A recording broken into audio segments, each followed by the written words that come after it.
네, 반갑습니다. 여러분 잘 보내셨죠? 먼저 오늘의 말씀을 보겠습니다. 요한계시록 2장 1절부터 7절 말씀 보겠습니다. 신약성경 400쪽 요한계시록 2장 1절부터 7절까지 보겠습니다.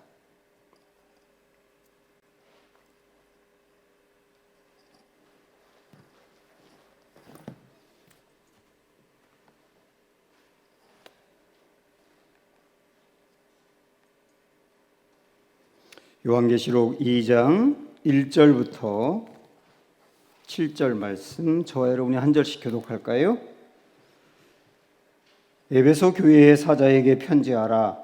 오른손에 있는 7별을 붙잡고 7 금 촛대 사이를 거니시는 이가 이르시되, 내가 내 행위와 수고와 내 인내를 알고 또 악한 자들을 용납하지 아니한 것과 자칭 사도라 하되 아닌 자들을 시험하여 그의 거짓된 것을 내가 드러낸 것과 또 내가 참고 내 이름을 위하여 견디고 게으르지 아니한 것을 아노라.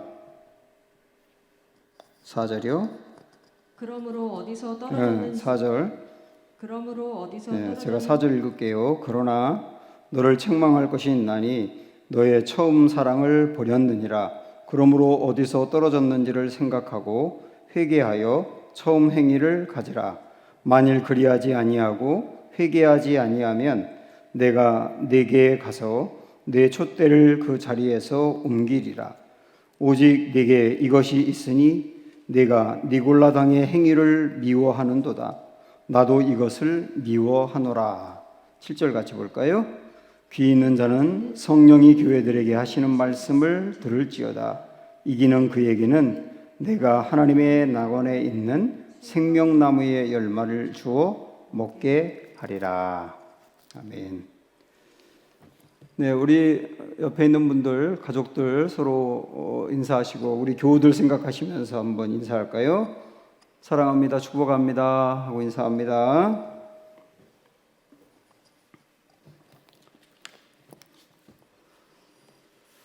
네, 계시록 2장부터 이제 계시록의 본론으로 들어가게 됩니다. 2장과 3장은 초대 그 소아시아에 있는 7 교회가 소개가 되고 있어요. 이 7 교회에 우리 주님이 요한을 통해서 편지를 보내게 한 것인데요.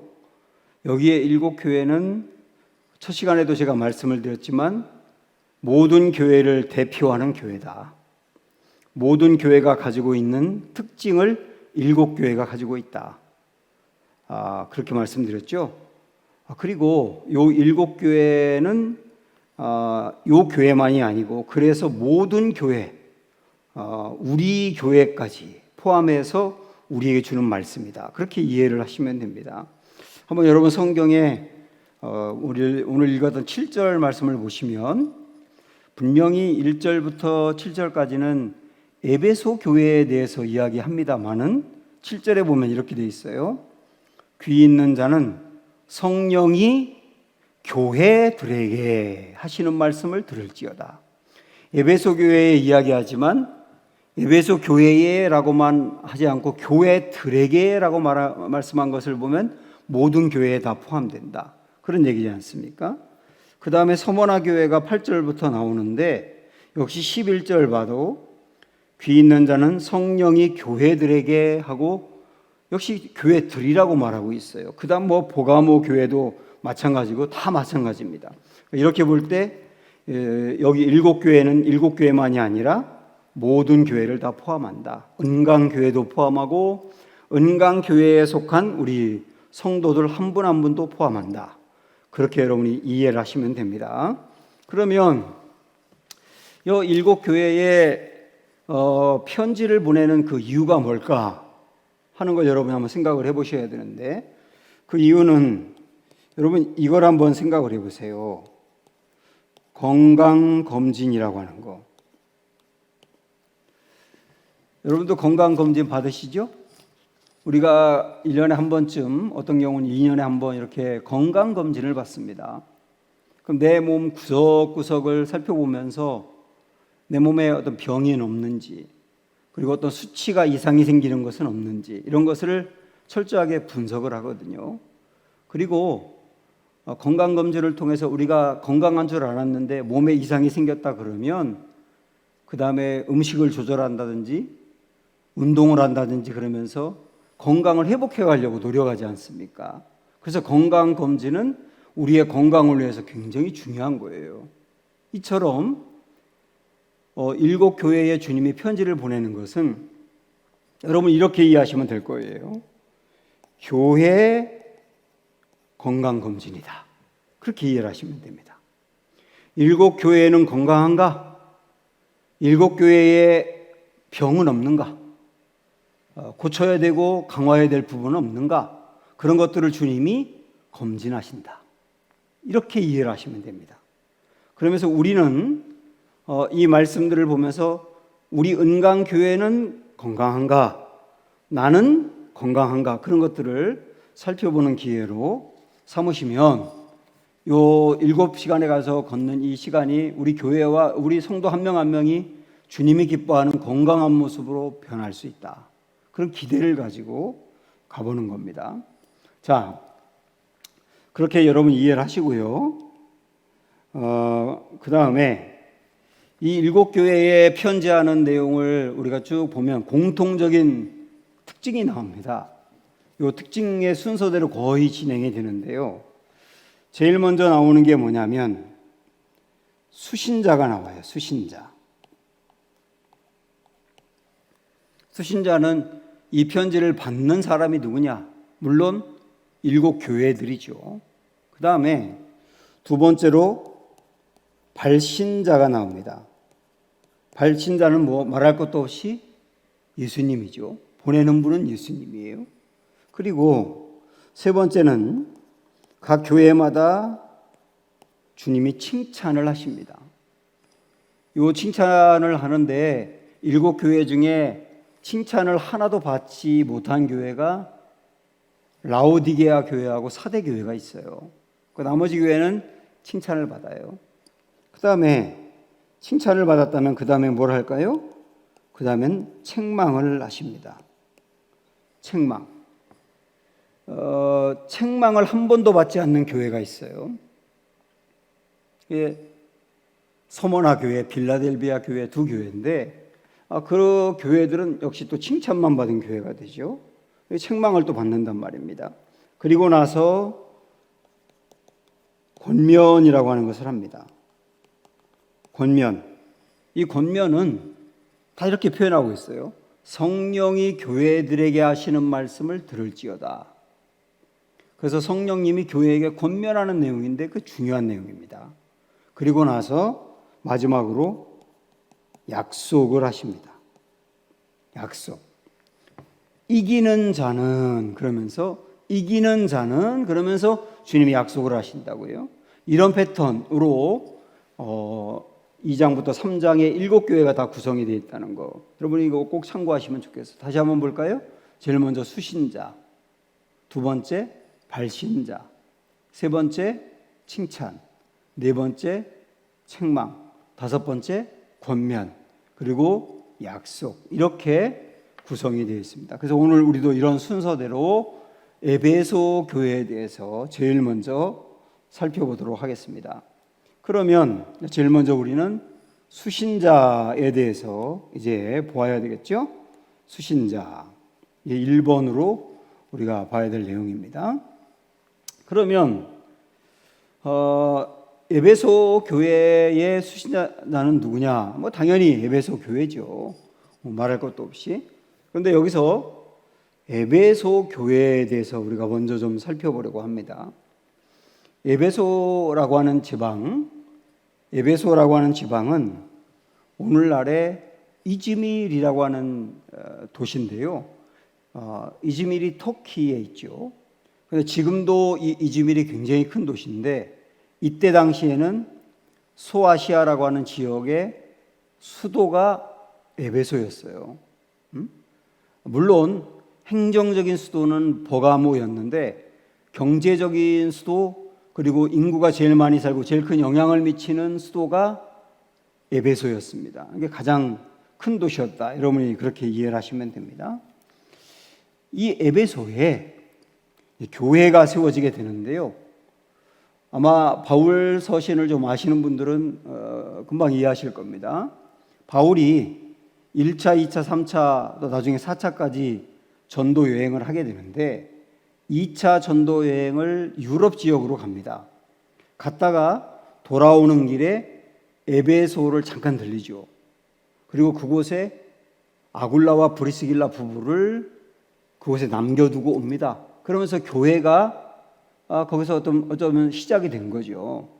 근데 아굴라와 브리스길라가 거기서 아마 평신도로서 목회를 한 것으로 보이고, 그러다가 나중에 아볼로라고 하는 사람이 그곳에 가서 목회를 합니다. 그러다가 바울이 3차 전도 여행을 에베소로 갔어요. 거기서 대략 3년 정도를 머물면서 집중적으로 에베소 선교를 하고 교회를 부흥시킵니다. 굉장히 교회가 부흥을 했고, 그리고 제자들을 훈련시켜서 아주 강건한 교회를 만들고, 그리고 교회만 부흥한 게 아니라 이 교회 부흥이 교회 벽을 뚫고 에베소 지역으로 나아가서 에베소 지역의 거룩한 모습으로 회복이 되고 죄악이 무너져 가면서 세상이 부흥하는 이런 단계로까지 나아갔던 게 에베소거든요. 이 에베소 교회에 우리 바울이 에베소서를 말씀을 보내기도 했고요. 바로 그곳에 교회가 세워졌고 그곳에 이제 편지를 보낸 겁니다. 이 에베소 교회에 사도 요한, 예수님의 제자인 사도 요한이 나중에 거기 가서 목회를 했어요. 그러다가 반모섬으로 유배를 가가지고 오랜 기간 동안 유배 생활을 하다가 나중에 도미티아누스 황제가 암살당하고 난 다음에 기독교에 대한 박해가 끝나니까 다시 에베소로 돌아가서 거기서 마지막으로 살았습니다. 그래서 지금도 에베소에 가면 사도 요한 기념 교회가 있고 그의 무덤도 거기에 있거든요. 그리고 마리아 기념 교회도 있습니다. 왜냐하면 예수님이 십자가에 못 박혀 돌아가실 때 어머니 마리아를 사도 요한에게 맡겼잖아요. 내 어머니다 하고. 그래서 그 다음부터 사도 요한이 예수님의 어머니 마리아를 계속 같이 모시고 삽니다. 그래서 마지막까지 에베소에서 또 어머니가 돌아가시거든요. 그래서 마리아 기념교회까지 있는데 그곳이 바로 에베소였어요. 자, 이 정도로 여러분 기본적으로 아시면서 우리 이제 1절의 말씀을 한번 보도록 하겠습니다. 여러분도 1절을 펴놓으시고 우리 한번 다 같이 읽어보겠습니다. 시작. 에베소 교회의 사자에게 편지하라. 오른손에 있는 7뼈를 붙잡고 7 금 촛대 사이를 거니시는 이가 이르시되라고 되어 있습니다. 자, 여기에 수신자가 나와 있어요. 수신자는 누굽니까? 에베소 교회의 사자라고 되어 있죠. 에베소 교회의 사자가 수신자입니다. 그런데 여기에 사자라고 하는 말은 천사를 말하거든요. 천사. 그렇다고 해서 에베소 교회에 천사가 있었고 그 천사에게 이 편지를 쓰는가? 그건 아니에요. 여기 천사는 누구를 말하느냐면 에베소 교회의 지도자를 말합니다. 지도자. 보통 이제 사람 중에서도 저 사람 천사 같은 사람 그러면 굉장히 귀한 사람을 얘기하지 않습니까? 주님은 에베소 교회의 지도자들을 천사로 비유하면서 굉장히 귀하게 여기시고 있습니다. 자, 이렇게 여러분이 아시면서 여기까지 보면 수신자가 에베소 교회 그리고 교회의 지도자였다 하는 걸 알 수 있어요. 그 다음에 두 번째로 이 편지를 보낸 발신자를 보겠습니다. 발신자가 오른손에라고 하는 부터 나오는 말씀인데, 자, 한번 다시 보세요. 오른손에 있는 7뼈를 붙잡고 7 금 촛대 사이를 거니시는 이분이 이제 예수 그리스도이시죠. 예수 그리스도가 이 편지를 보내고 있다 그랬어요. 자, 그런데 여기서 여러분의 앞으로 7교회의 모습을 배우시면서 우리 예수님이 7교회에 각각 편지를 보내는데 편지를 보낼 때마다 예수님의 모습을 각각 다르게 묘사합니다. 에베소 교회는 우리 예수님이 이런 분이라고 묘사하고 서머나 교회는 이런 분이라고 묘사하는데 그게 다 그 교회의 특성을 강조하는 거거든요. 근데 에베소 교회는 우리 예수님이 뭐라고 표현하느냐면 오른손에 있는 7뼈를 붙잡고 7 금촛대 사이를 거니신다라고 표현합니다. 이게 무슨 말이냐면 우리 지난주 1장 마지막 절 우리 봤던 내용을 한번 다시 보세요. 여러분 성경 펴놓으신 상태니까 1장 20절을 한번 보십시오. 자, 거기 한번 같이 보세요. 시작. 네가 본 것은 내 오른손에 7별의 비밀과 7 금촛대라. 여기 두 가지가 나와 있죠. 7별과 7 금촛대 이렇게 나와 있는데 7별은 누구라고요? 7 교회의 사자요. 사자가 조금 아까 누구라고 그랬습니까? 지도자. 그러니까 7별은 교회의 7 지도자를 말하고 7 촛대는 누구라고요? 7 교회니라 이렇게 나와 있어요. 그러니까 이 말씀 여러분 기억하시면서 다시 요 1절의 말씀을 보시면 오른손에 있는 7별, 7별이 누구라고 그랬습니까?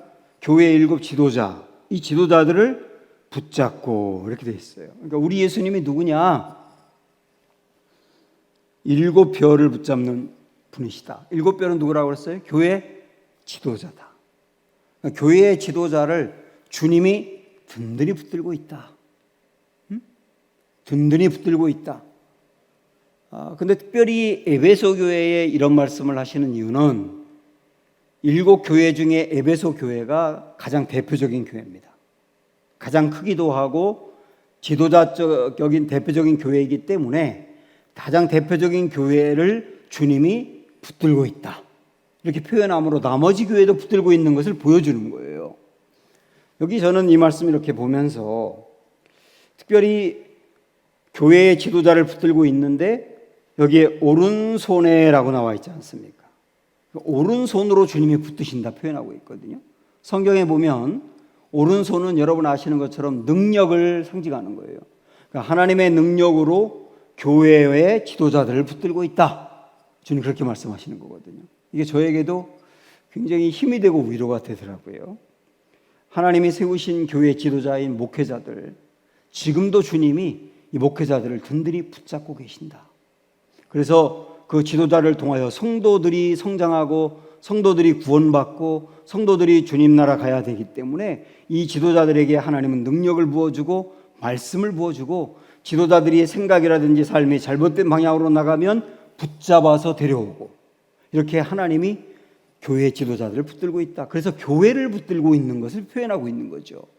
자, 그 다음에 또 하나 이번에 또 뒤에 뭐라고 말했냐면 7 금촛대, 금촛대가 뭐라고요? 교회라 그랬죠. 교회 사이를 거니신다라고 표현하고 있습니다. 저는 이 거니신다라고 표현하는 게 굉장히 마음에 와닿더라고요. 그냥 교회에 계신다라고 말하는 게 아니라 교회에 거니신다 이렇게 표현하는 것은 여러분 생각을 해보세요. 교회에 거니신다는 말이 무슨 뜻일까요?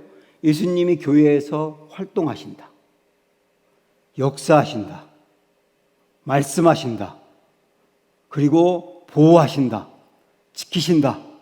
가만히 계신 게 아니라 지금도 모든 교회에 거니시며 거기 계신다. 이런 의미를 표현하고 있는 거 아닙니까? 제가 군목 출신인데 여러분 남자분들 군대 다녀오신 분들도 다 경험하셨는데 밤에 부대에 간무 중에 일직사령이라고 있어요. 여러분 한번 아시는지 모르겠는데 일직사령, 이 일직사령이 누구냐면 밤에 부대를 곳곳을 거니면서 살펴보는 거예요. 사고가 없는가, 병사들이 잠은 잘 자는가, 뭐 문제가 없는가를 소상히 살피는 사람이 일직사령인데 그 사람이 부대를 거니는 사람이거든요. 이런 모습으로 주님은 지금도 모든 교회를 돌아보고 계신다. 우리 주님은 정리하는 거예요. 교회를 붙들고 있다, 교회에 거니신다. 여러분이 한 명 한 명이 교회라고 한다면 지금 여러분도 주님이 붙들고 있다. 그리고 여러분의 사이를 주님이 거하시면서 활동하고 계시다. 이분이 나의 예수님이시다. 이걸 오늘 딱 붙들라고 이 말씀을 주고 있습니다. 자, 여기까지 우리가 수신자하고 발신자 1번과 2번을 보았습니다. 그러면 자, 세 번째 뭐라고 그랬어요? 교회를 칭찬하는 모습이라 이렇게 되어 있죠. 자, 우리 주님이 이제 교회를 칭찬하시는데 2절과 3절에 걸쳐서 칭찬이 나와 있습니다. 자, 같이 한번 보세요. 2절부터 내가 내 행위와 수고와 내 인내를 알고 또 악한 자들을 용납하지 아니한 것과 자칭 사도라 하되 아닌 자들을 시험하여 그의 거짓된 것을 내가 드러낸 것과 또 내가 참고 내 이름을 위하여 견디고 게으르지 아니한 것을 아노라 이렇게 되어 있습니다. 자, 여기 보면 이 2절과 3절이 에베소 교회를 칭찬한 모습인데요.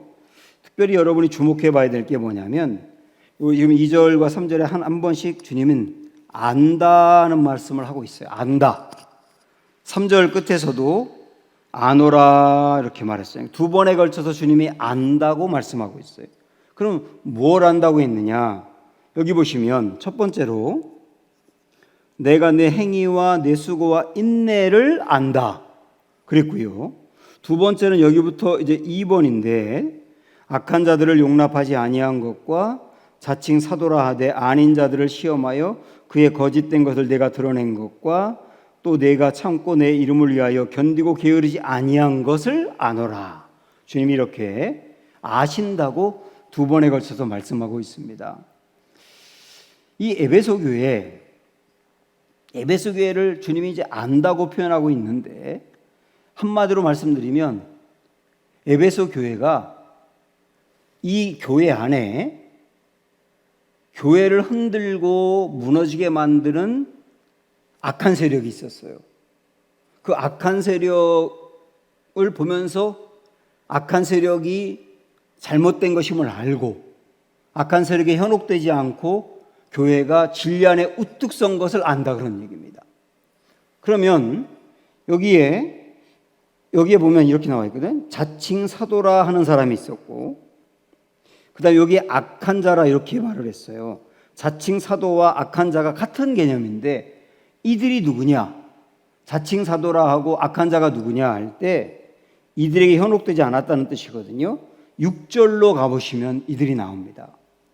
자, 6절 말씀 보시면 오직 내게 이것이 있으니 내가 니골라당이라고 해요. 니골라당의 행위를 미워하는도다. 나도 이것을 미워하노라 이렇게 되어 있어요. 그러니까 에베소 교회를 무너뜨리려고 흔들었던 세력이 누구냐면 아골라당이었던 거예요. 이들을 악하다고 표현했는데 요 아골라당 이들의 행위를 미워한다 그랬는데 여러분 여기 니골라당을 좀 기억하시면서 2장에 14절로 한번 성경 찾아보시겠어요?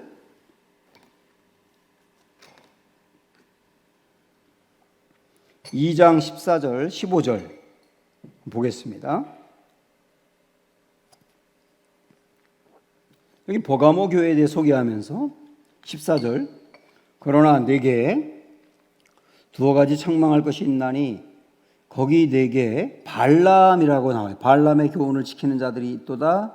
발람이 발락을 가르쳐 이스라엘 자손 앞에 걸림돌을 놓아 우상의 제물을 먹게 하였고 또 행음하게 하였느니라. 이와 같이 내게도 니골라당의 교훈을 지키는 자들이 있도다. 이렇게 되어 있어요. 여기에 발람하고 니골라당이 같은 맥락으로 쓰여 있어요. 그렇죠, 분명히. 그러면 이 니골라당이 누구냐면 여러분 그거 아세요? 사도행전 6장에 보면 초대 7 집사를 세웠죠. 그 7 집사 중에 맨 마지막에 나오는 사람이 누구냐면 니골라라는 사람이에요. 그러니까 이 니골라당이라고 한 니골라는 7 집사 중에 한 명이었다고 해요. 그런데 이 사람이 나중에 타락해서 배교를 한 겁니다. 그리고 아예 이단의 교주가 되어버린 거예요. 7 집사 중에 한 명이 나중에 교주가 됐다고요. 그러면서 니골라 당이라고 하는 것은 니골라를 따르는 사람들이 굉장히 많았다는 뜻이에요. 이들이 교회에 들어가서 교회를 현혹시켰던 거예요. 에베소 교회도 그리고 버가모 교회도. 근데 에베소 교회는 무너지지 않았지만 버가모 교회는 무너졌다고 나와 있지 않습니까? 여기 참 재밌는 게 뭐냐면 이 니골라당 할 때 니골이란 말이 뭐냐면 전염하다예요. 전염하다는 뜻이 있어요. 니골이라는 말이. 그 다음에 라라고 하는 말이 뭐냐면 백성이라는 뜻이 있어요. 그래서 니골라라고 하는 말은 백성을 전염시키다. 세상에 어떻게 이름하고 이 삶이 똑같을 수가 있어요. 진짜 백성을 전염시킨 사람이에요. 그런데 조금 아까 우리가 발람이라고 나와 있지 않습니까? 발람은 여러분 아시죠? 이스라엘 백성들을 죄의 유혹을 받게 했던 사람인데 이 발람도 말입니다. 이 발자가 뭐냐면 발자가 전염시키다예요. 히브리어로. 그리고 람자가 뭐냐면 백성이라는 뜻이에요. 그래서 발람도 백성을 전염시키다예요. 그래서 발람의 히브리 말이 니골라다라고 헬라어가 니골라다라고 이해하시면 됩니다. 니골라와 발람이 똑같은 거예요. 근데 발람도 이스라엘 백성들을 미혹해서 무너지게 했고 니골라도 똑같이 무너지게 했다는 거예요. 이게 에베소 교회에 와서 에베소 교회를 흔들었던 사람들이죠. 근데 버가모 교회는 니골라당의 교훈을 따르는 사람들이 있었다 이렇게 되어 있잖아요. 그런데 에베소 교회는 아까 우리가 앞에서 봤던 2절 다시 보시면 에베소 교회는 이렇게 악한 자와 자칭 사도라 하는 사람, 이 사람들이 6절에 누구라고 그랬어요? 니골라당이라고 그러죠. 그 사람들을 용납하지 않았다는 거예요. 에베소 교회는 니골라당을 용납하지 않았다. 용납하지 않았을 뿐만 아니라 이들을 시험하여 거짓된 것을 드러낸 것. 이들이 니골라당이고 이단이라고 하는 것을 교회에서 알아내고 그들을 드러내고 그 다음에 이들이 이 사설에 빠지지 않도록 견디고 잘 믿음을 지켰다. 이게 에베소 교회가 한 일이다라고 표현하고 있는 겁니다. 여기서 구체적으로 그럼 니골라당을 아까 발람하고 똑같다고 얘기했지 않습니까? 발람과 니골라당이 교회를 무너뜨리기 위해서 유혹을 했는데요. 크게 두 가지예요. 아까 우리가 2장 14절 15절에서도 보았지만 하나는 뭐냐면 우상 숭배하게 만들었고 두 번째는 행음하게 만든 거예요. 행음.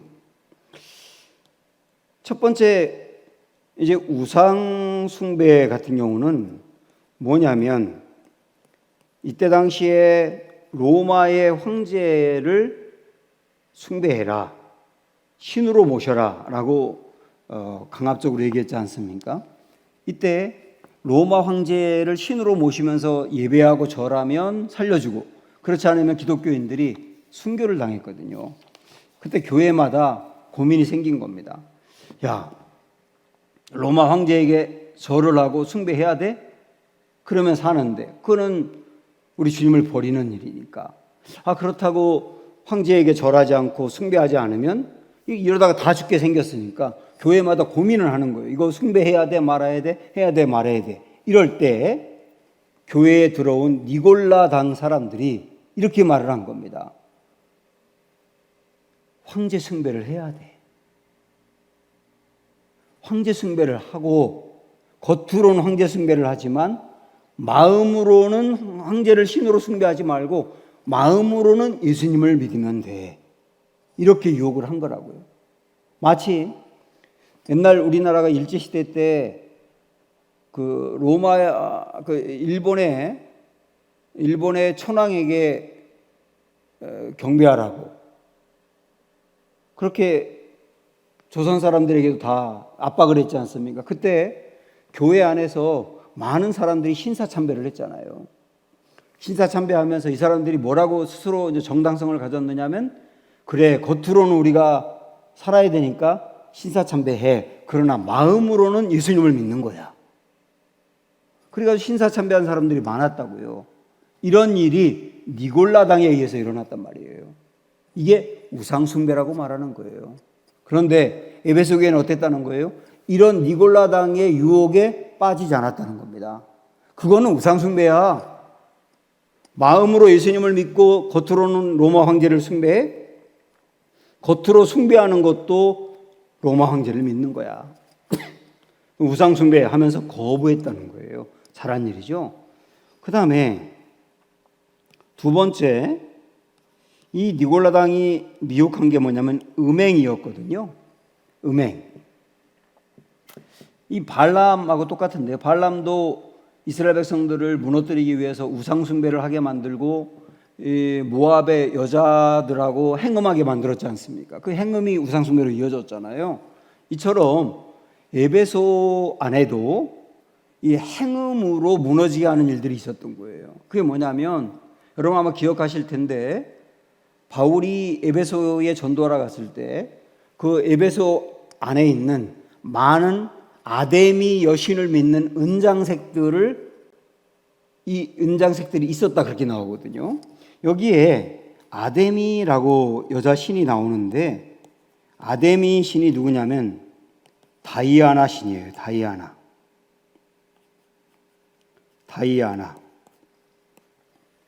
아데미가 다이아나 신인데요. 이 다이아나 신이 에베소 지역의 여신이었습니다. 이 여신을 숭배를 하는 거예요. 그런데 문제는 뭐냐면 이 여신을 숭배하게 되면 남자들이 다이아나 신에게 예배드리러 오면 다이아나 신전에 여자 사제들이 그 신전에 제사를 드리고 예배드리러 온 남자들하고 행음을 하는 거예요. 그래서 거기서 아주 난잡한 섹스 파티 같은 게 벌어집니다. 그래서 뭐 거기서 남자 여자가 막 뒤섞여서 온갖 잡스러운 짓을 했거든요. 이게 음행인데 이런 일들이 에베소에 있었던 거예요. 그 다음에 그러다 보니까 에베소에 살고 있는 에베소 교인들에게도 이런 유혹이 왔다는 겁니다. 이게 니골라 당 사람들이 유혹했던 일이에요. 그런데 이런 두 가지 유혹, 우상숭배, 음행 이런 것들이 있었지만 에베소 교회는 이런 거에 빠지지 않고 진리를 지켰다. 이걸 주님이 칭찬하는 거예요. 그 사도행전 20장에 보면 바울이 나중에 3차 전도 여행을 끝나고 예루살렘으로 돌아갈 때 밀레도에서 에베소 교회의 지도자들과 그 항구에서 만나서 마지막으로 대화하는 장면이 나와요. 그때 그 사도행전 20장에 보면 바울이 뭐라고 이야기하느냐면 이리들이 이 교회에 와가지고 흉악한 이리가 너희 가운데 들어와 양떼를 공격할 것이다 그랬어요. 이게 바로 니골라당에 의해서 우상숭배와 음행으로 유혹하는 이들이 올 것이다 라고 하는 걸 바울이 미리 얘기했던 겁니다. 아니나 다를까 정말 그런 사람들이 와서 교회를 흔들려고 했어요. 그런데 바울이 그러면서 이어서 뭐라고 말했냐면 주와 및 그 말씀에 너희를 부탁하노니 그 말씀이 너희를 든든히 지킬 것이다 그랬거든요. 근데 정말 이 에베소 교회를 주님도 또 주님의 말씀이 이 교회를 든든히 시켜서 진리의 순수성을 잃지 않게 했던 겁니다. 여기서 우리는 알 수 있는 게 뭐냐면 우리도 이단이라든지 이단으로 겉으로 드러나지 않지만 이 세상의 문화, 상식 그런 일들로 제가 아까 기도했던 것처럼 비진리가 성도들의 신앙을 마구마구 흔들어서요. 나도 모르게 비진리인데 진리인 줄 알고 성경적인 게 아닌데 성경적인 것으로 알고 있는 것들이 너무 많은 거예요. 그런 일들이 교회 안에도 은밀하게 들어오는데 에베소 교회는 이런 것들을 딱 물리치고 진리를 지켰다는 거거든요. 어떻게 진리를 지켰느냐? 말씀이 그들을 지켰다는 거예요. 말씀이. 그래서 여러분들이 말씀을 바로 알고 말씀을 계속 공부해야 하고 말씀 안에 거해야 되는 이유는 말씀이 나를 지켜준다. 말씀이 나를 진리 가운데 거하게 한다. 그래서 여러분 이 말씀을 절대로 놓으시면 안 되고 이거 공부하고 가까이 하는 거 늘 거룩한 습관으로 기르셔야 되는 겁니다. 에베소 교회는 그렇게 승리를 했어요. 그래서 칭찬을 받은 겁니다. 자, 그런데 문제는 뭐냐면 이 에베소 교회가 책망받은 내용이 나옵니다. 어떤 책망을 받았느냐? 자, 우리 이제 4절을 가볼까요? 4절 다 같이. 그러나 너를 책망할 것이 있나니 그랬어요. 책망할 내용이 뭡니까? 너의 처음 사랑을 버렸느니라 이렇게 말하고 있습니다. 첫사랑을 버렸다 이렇게 주님 말씀하고 있는데 아마도 처음에 에베소 교회는 하나님을 사랑하고 그리스도를 사랑하고 성도들끼리 굉장히 사랑했을 거예요. 성도들을 보면 서로 좋아하고 이야기꽃을 피우고 그 다음에 웃음소리가 끝나지 아니하고 그리고 교회가 서로 도와주고 기도하고 이렇게 사랑으로 소문난 교회라고 할 수 있을 정도로 그런 따뜻한 교회였을 겁니다. 그런데 이 교회가 그랬던 교회가 왜 처음 사랑을 버렸느냐? 왜 그랬느냐라고 하는 걸 생각을 해보면 아까 우리가 봤지 않습니까? 에베소 교회는 니골라 당에 의해서 유혹을 받았다 했는데 교인들이 진리에 우뚝 서가지고 교회 안에 니골라 당들을 찾아내가지고 색출하고 추방시키고 이런 일들을 했거든요. 그러다 보니까 교회에서 교인들이 서로 보면서 저 사람 니골라 당 아니야? 이 사람 니골라 당 아니야? 그러다 보니까 당신 니골라 당이지. 나 아닌데 당신 니골라 당이지. 이러면서 교회가 서로 정죄하고 너무 진리를 지키다 보니 서로를 의심하고 그러다 보니 교회 안에 사랑이 떠나면서 처음 사랑을 잃어버렸다는 거예요. 이게 바로 에베소 교회의 문제였던 겁니다. 자, 저는 이 말씀을 보면서 오늘날 교회 안에도 이 두 부류가 있어요. 진리하고 사랑하고 이 두 부류가 있는데요. 교회에 진리를 대단히 강조하는 사람이 있습니다. 옳고 그름을 아주 강조하는 사람이거든요. 이런 사람들은 교회에 대단히 필요합니다. 왜냐하면 교회가 이런 사람들이 있어야 질서가 잡히거든요. 그런데 이런 사람들은 교회 안에 교인들 중에서도 잘못한 사람, 도덕적으로 문제가 있다든지 교회를 어렵게 만들었다든지 그러면 이런 사람들을 책망을 하고 심지어는 교회에서 내보내야 된다 그러고 그러면서 철저히 교회에 진리를 지키려고 하는 사람들입니다. 교회에 필요한 사람들이에요. 반면 사랑을 강조하는 사람들이 있어요. 이 사랑을 강조하는 사람들도 교회에 대단히 필요한데 교인 중에서 문제가 생기거나 그러더라도 용납하고 품어줘야 되지 않느냐. 그러면서 용서하는 사람들이거든요. 이 굉장히 중요한 사람들이죠.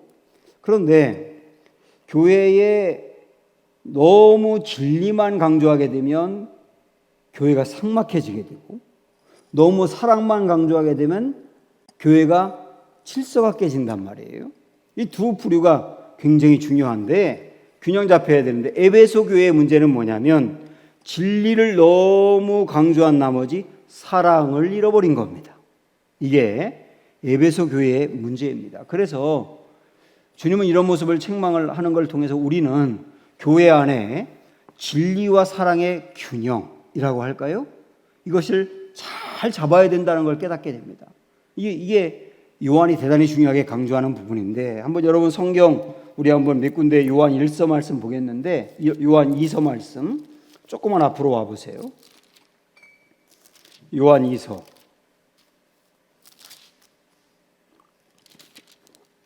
395쪽에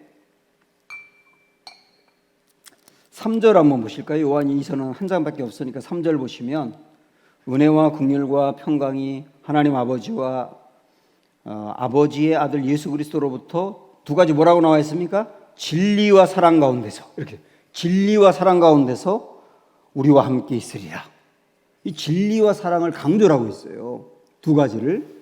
그 다음에 4절로 내려가서 보면 너희 자녀들 중에 우리가 아버지께 받은 계명대로 진리를 행하는 자를 내가 보니 심히 기쁘도다. 교회 안에 진리가 있을 때 기쁘다는 건데 5절에 넘어가 보면 부녀여 내가 이제 내게 구하노니 서로 사랑하자 이렇게 나와 있어요. 여러분 거기에 다 밑줄을 한번 쳐보세요. 3절에서는 진리와 사랑에 밑줄 쳐보시고 4절에서는 진리를 행하는 자, 5절에서는 서로 사랑. 이 다 강조하고 있는 굉장히 중요한 부분이에요. 교회에는 이 두 가지가 있어야 된다는 거예요. 진리와 사랑. 두 가지 중에 어떤 것도 간과해서는 안 되고 균형이 잡혀 있어야 된다라고 하는 것을 요한이 강조하고 있는 것 여러분 기억하셔야 됩니다. 어떤 모습이 되어야 되느냐 조금 이따 말씀드릴게요. 자, 어쨌든 에베소 교회는 진리가 굉장히 중요했어요. 진리가. 이 진리를 아주 중요하게 강조하다 보니까 이게 옳아, 이건 그런 거야, 이건 그런 거야 해서 진리 하다 보니까 제가 가끔 농담으로 얘기하지만 진리가 뭐가 됐느냐면 진리가 된 거예요. 그래서 교회가 너무 진리를 강조하다가 질려버리게 된 거예요. 그러면 사랑이 완전히 깨지게 된 것이죠. 고린도 교회는 교회 안에 방언을 받은 사람, 예언하는 사람, 여러 가지 많은 은사를 받은 사람들이 굉장히 많았다 그랬어요. 그런 방언, 예언, 여러 가지 은사를 우리 능력이라고 말한다면 고린도 교회 안에 능력을 받은 사람이 많았어요. 그런데 능력을 받은 사람이 많았는데 고린도 교회 문제는 뭐냐면 사랑이 없었던 거예요. 그래서 바울은 고린도전서 13장에서 사랑을 강조하면서 2절에 뭐라고 그랬냐면 들어보세요. 내가 예언하는 능력이 있어 모든 비밀과 모든 지식을 알고 또 산을 옮길 만한 모든 믿음이 있을지라도 그 다음에 뭐라고 말했냐면 사랑이 없으면 내가 아무것도 아니요. 능력은 있는데 사랑이 없으면 그 능력은 좋은 능력이 될 수 없다는 거예요. 이처럼 에베소 교회의 진리를 지키는 것은 좋은데 이 진리의 사랑을 더하지 않을 때 진리가 좋은 방향으로 가지 않게 되더라는 거예요. 그래서 이것을 책망으로 주님이 강조를 하는 것입니다. 우리나라가 이전에 일제시대 때 아까도 말씀드린 것처럼 신사참배한 사람들이 생겼거든요.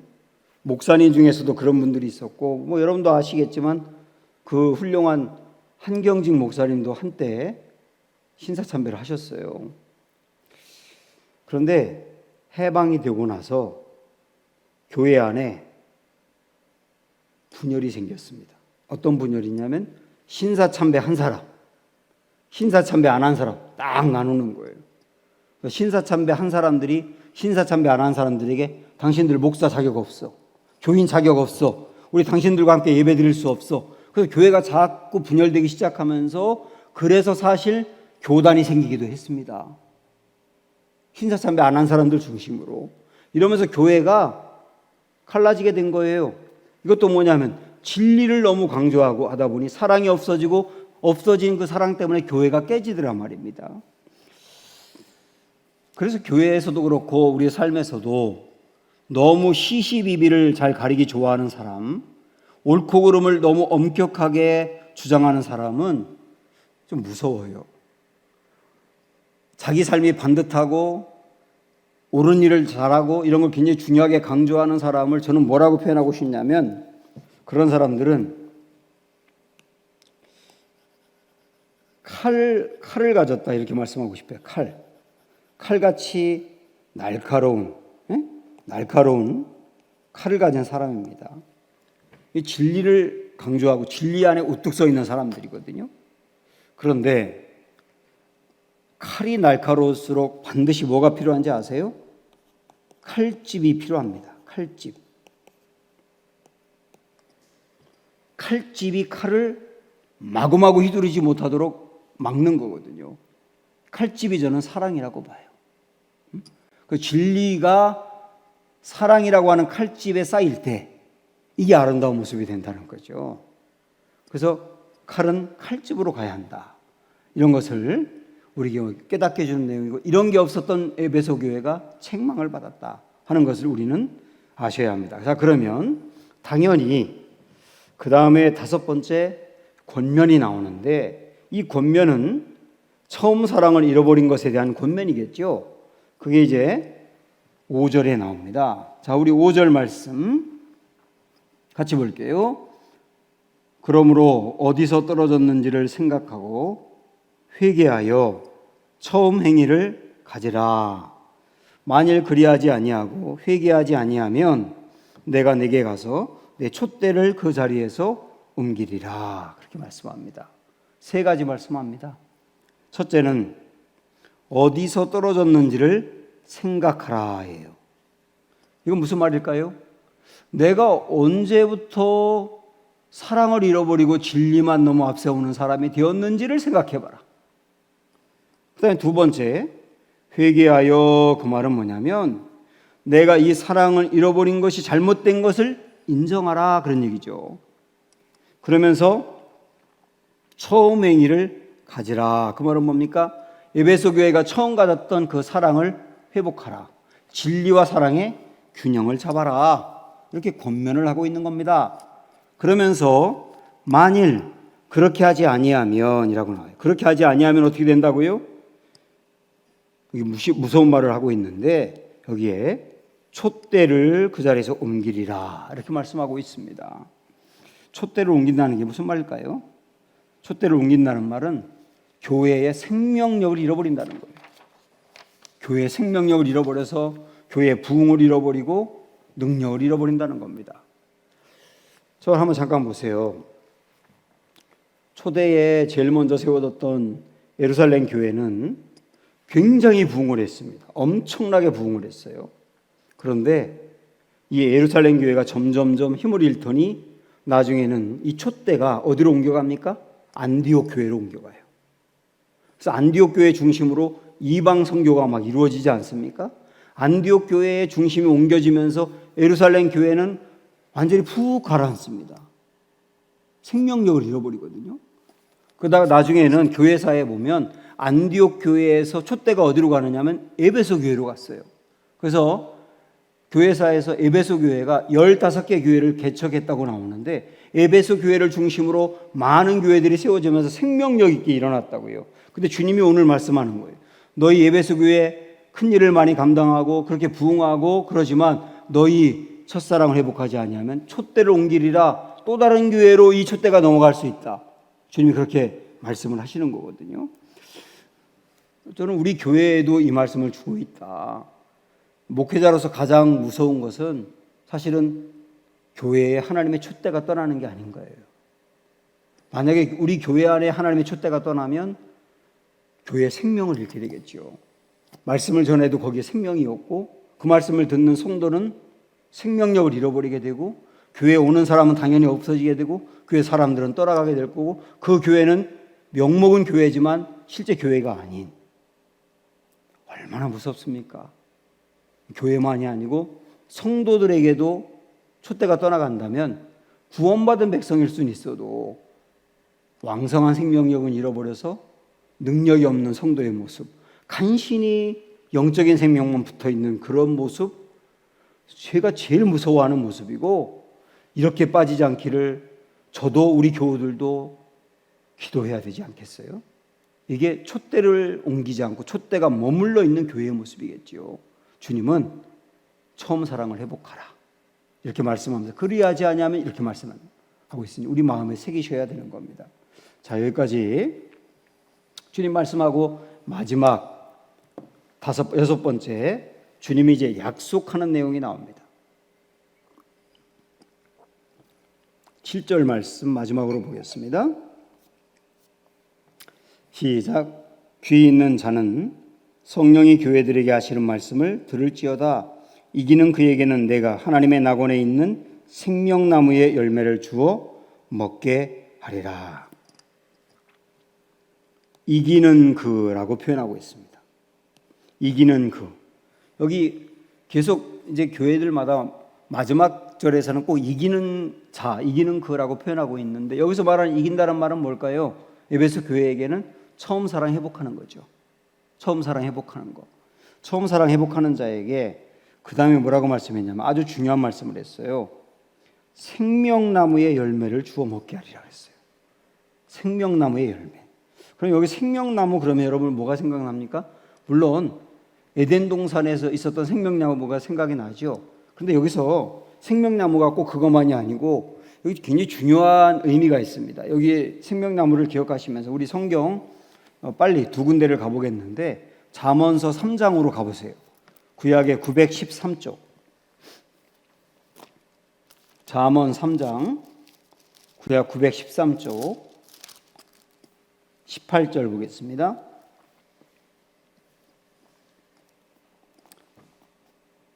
자, 찾으셨죠? 잠언 3장 18절 시작. 지혜는 그 얻은 자에게 뭐라고 그랬습니까? 생명나무라 그랬어요. 생명나무라. 지혜를 가진 자는 복되도다. 여기 이제 여러분 기억하세요. 지혜와 생명나무를 같이 보고 있어요. 지혜를 갖는 게 생명나무랍니다. 그 다음에 여기만이 아니라 또 조금 뒤로 넘어가서 11장 30절. 잠언 11장 30절.